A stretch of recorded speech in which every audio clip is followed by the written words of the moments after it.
Welcome back to the deep dive. I remember years ago, after what felt like just ages of English classes, right? Right, through school, university, Yeah. all those years. Exactly. Elementary, middle school, high school, even those mandatory uni courses. Yeah. And I finally get to London. Great. And, someone just asked me for directions, simple directions to the British Museum. Okay, a common scenario. Totally. And I knew it. I actually knew the way. I'd even, just looked at a list of common London landmarks that morning, thinking I was prepared. Mm-hmm. You felt ready. I did. But my mind just went completely blank. It just sort of seized up. I wanted to say, turn left at the corner, but nothing. Just nothing came out. Oh, wow. That paralysis. Yeah. Just this awkward blank stare. I think I kind of mumbled an apology. It was honestly pretty humiliating. Does that sound familiar at all to you listening? I bet it does. It's an incredibly common and disheartening experience, isn't it? It really is. That feeling of having poured so much effort, so many hours into something, only to find yourself hitting a wall when it actually comes to, real-world communication. Exactly. So our mission in this deep dive today is really to pull back the curtain on why this struggle is so widespread. And more importantly, to present a surprisingly intuitive, really effective method for achieving true fluency. Okay. And this isn't about working harder or memorizing more lists. It's about aligning our learning with how the human brain naturally acquires language. We're going to lay out some very specific, actionable steps you can start taking, right away. Okay, I'm definitely interested in that. So if that scenario I just described, that freezing up, is so common, and we are putting in all this effort, Yeah. what exactly is going wrong with these traditional methods most of us were taught? Yeah. I mean, it feels almost counterintuitive, right? We're told. Yeah. Drill vocabulary lists, dissect these rigid grammar rules, fill out endless exercises, take meticulous notes. We spend years doing this stuff. Standard approach. But is there something just fundamentally misaligned between how those methods teach and how our brains are actually wired to learn language? That's precisely it. That's the core of the problem. What often goes wrong is that these methods treat language like an academic subject, almost like math or chemistry. Right, formulas and rules. Exactly. Formulas, lists, strict laws, and the consequence. Well, it's often boredom, you forget things quickly, and the whole learning experience feels, frankly, dry and tiring. Yeah, I remember that feeling. Think about those vocabulary words you maybe diligently memorized from a list. If they're learned just in isolation, without context, without emotion, without any image attached, they're just abstract data points in your head. They don't connect to anything real. Exactly. They don't activate when you actually need them in a fast-moving, dynamic conversation. Plus, this whole approach inevitably brings pressure, right? That fear of judgment, the focus on test scores and grades over just genuine, spontaneous usage. Oh, definitely. The fear of making a mistake. It's a huge trap. It's this idea of false progress. You might fill notebooks, you might even score high on grammar exams. But when you're faced with a real person, suddenly that confidence just evaporates. Been there. The fundamental misunderstanding, really, is that English isn't just something to be studied. It's something that needs to be understood, felt, and ultimately used. If you don't truly grasp what you're learning on some deeper level, if it doesn't resonate, well, no amount of rote study is going to make you truly fluent. It's like trying to learn to ride a bike by reading the manual. Exactly. Reading the manual, memorizing the physics, instead of just getting on the bike and, finding your balance through experience. Okay, that makes so much sense. So if the cramming and the rote memorization aren't cutting it, what is the core concept that works? Our sources kept pointing to this phrase, comprehensible input. It sounds a bit academic, maybe, like something from a linguistics textbook. What does that actually mean in practical terms for someone just trying to learn English? Right. It does sound a bit technical, but it's far simpler and way more intuitive than it sounds. And actually, you've already experienced it firsthand. Everyone has. Oh, Think about how babies learn their native language. They aren't given grammar textbooks, are they? no, definitely not. They don't use flashcards from mommy and daddy. They listen, they observe actions, they see facial expressions, and they gradually absorb meaning from all the real-life situations happening around them. Okay, just soaking it in. Exactly. Yeah. So comprehensible input just applies that same, organic process to learning English. It means being exposed to clear, simple spoken English that is accompanied by images, by actions, by expressions.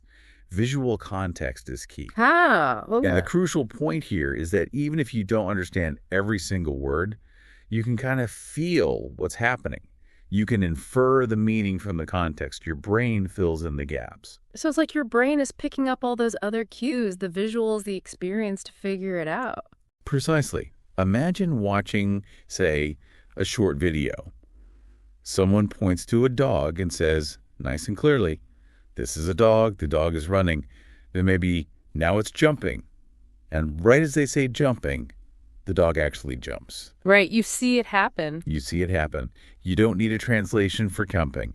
You see the action, your brain automatically connects it to the word, and it just sticks. Without consciously trying to memorize it? Exactly. You don't need to take notes. You don't need to pause and grab a dictionary. Your brain just acquires it in the way it's been wired to since birth. Through context, through images, through real experience. It's about learning by feeling and through action, not feeling like you're studying. You're not fighting the language. You're sort of living within it for a moment.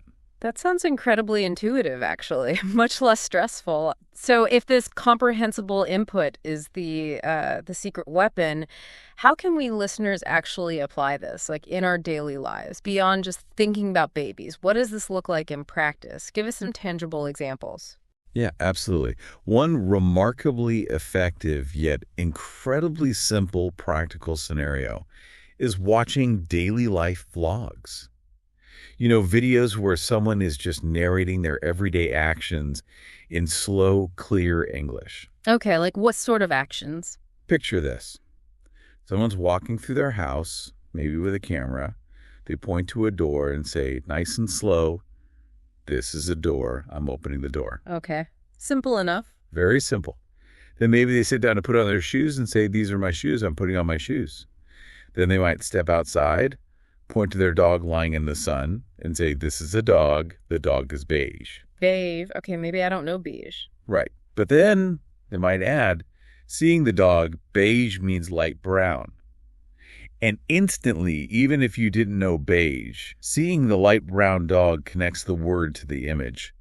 Your brain is silently making that link for you, building these intuitive connections. So you're building this kind of internal visual dictionary almost without realizing it. Precisely that.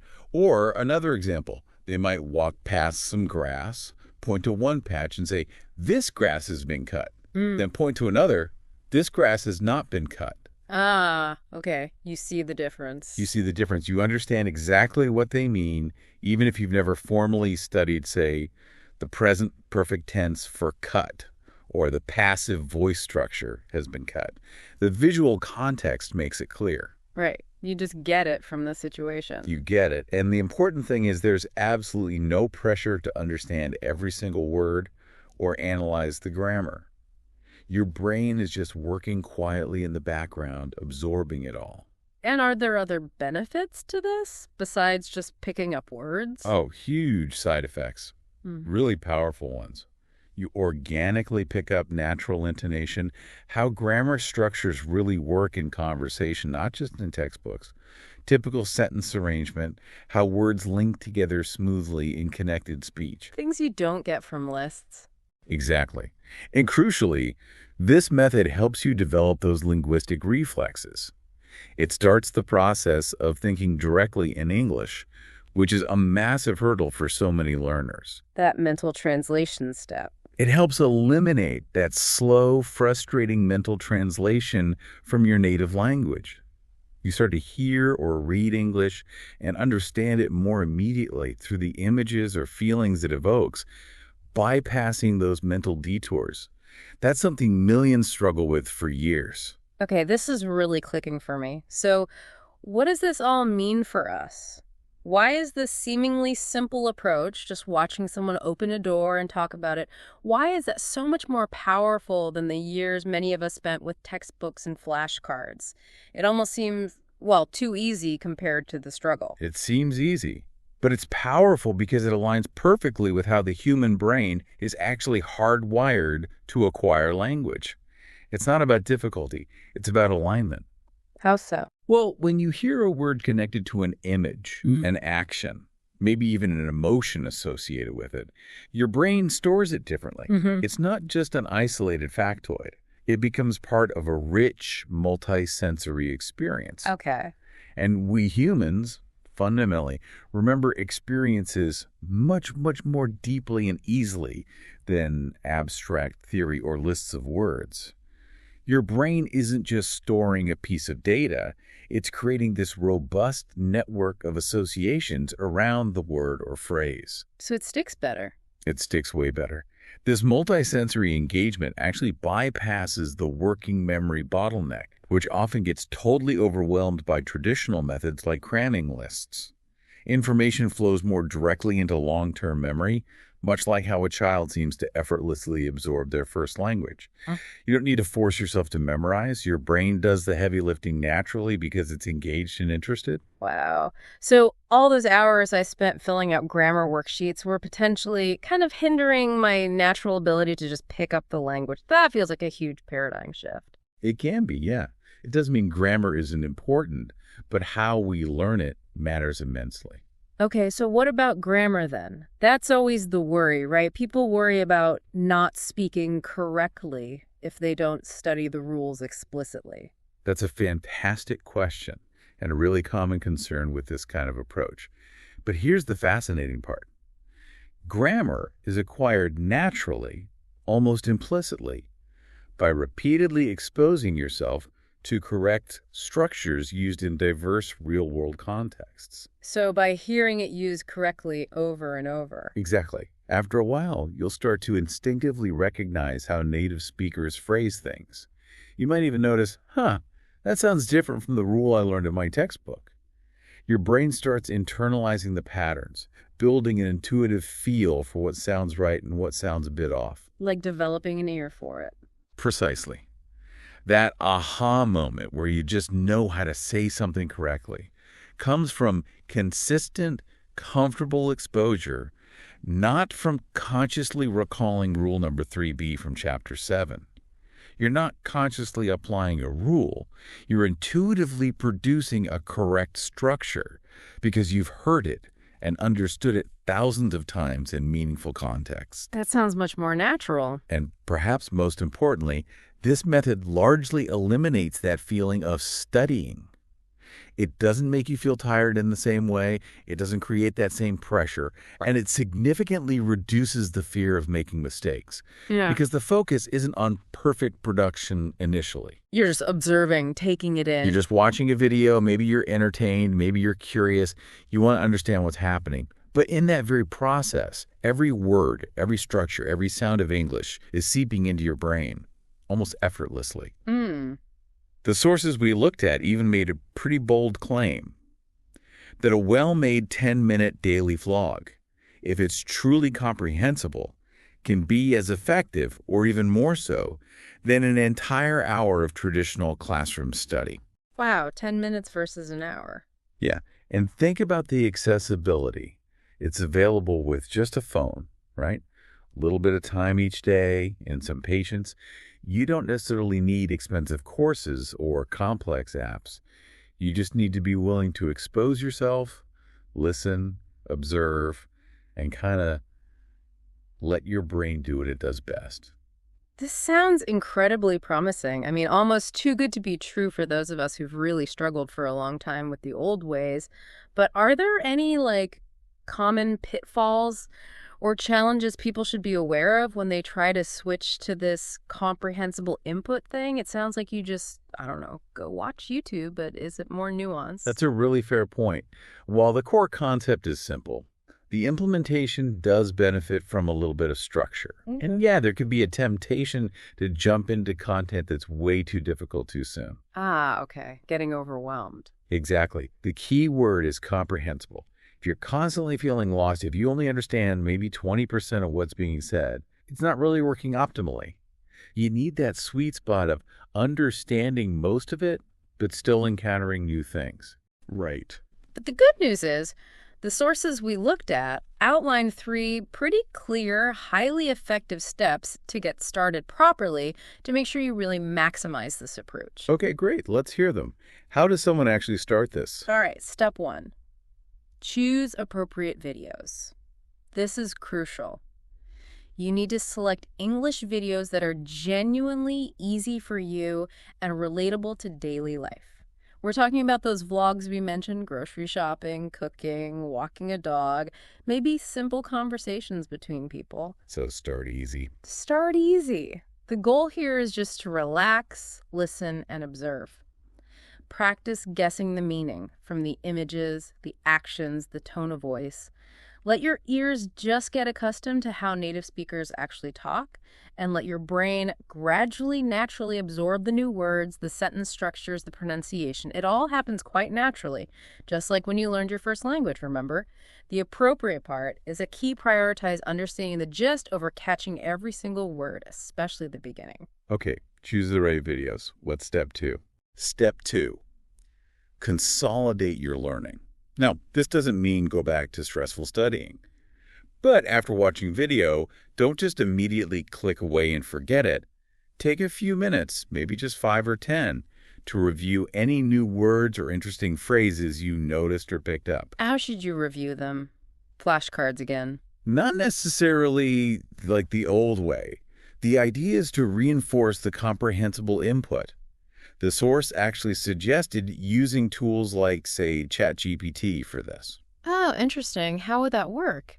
Well, you could ask it to maybe summarize the new vocabulary from the video you just watched, or ask for definitions, but maybe definitions with example sentences that provide more context. You could even ask it to show your word used in different tenses, or create new sentences using that word.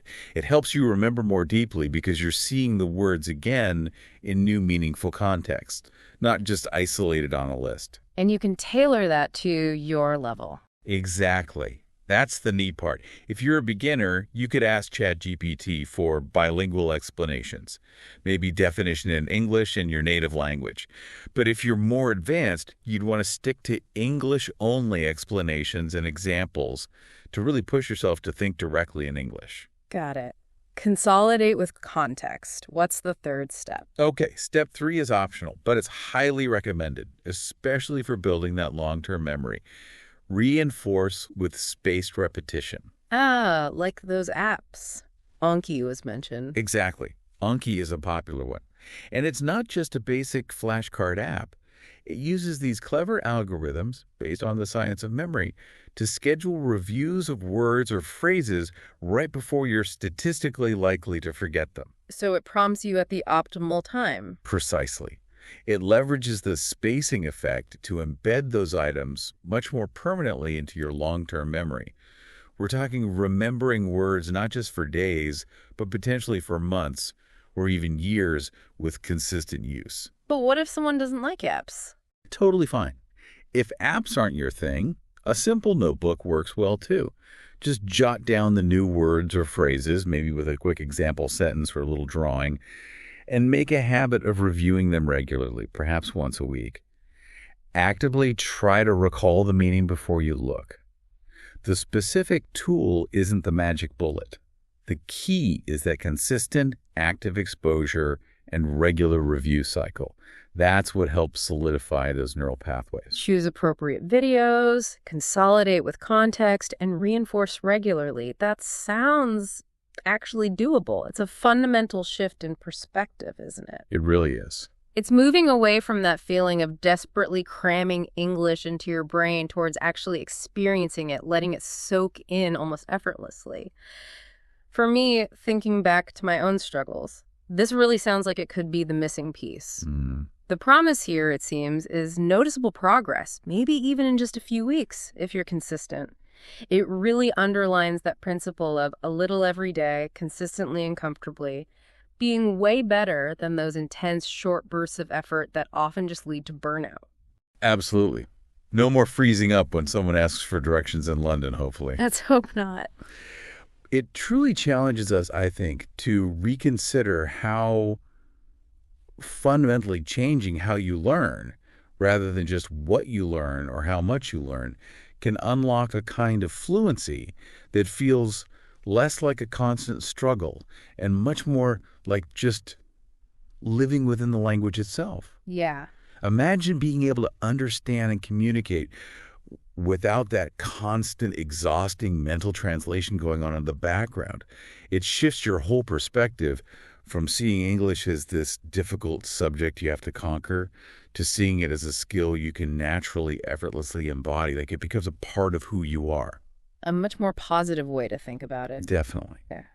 So the question we'd like to leave you with today, maybe something to mull over, is this. Yeah. What would it actually mean for you to begin to be good at English, to just start enjoying the process now rather than always waiting until you feel you're good enough to begin?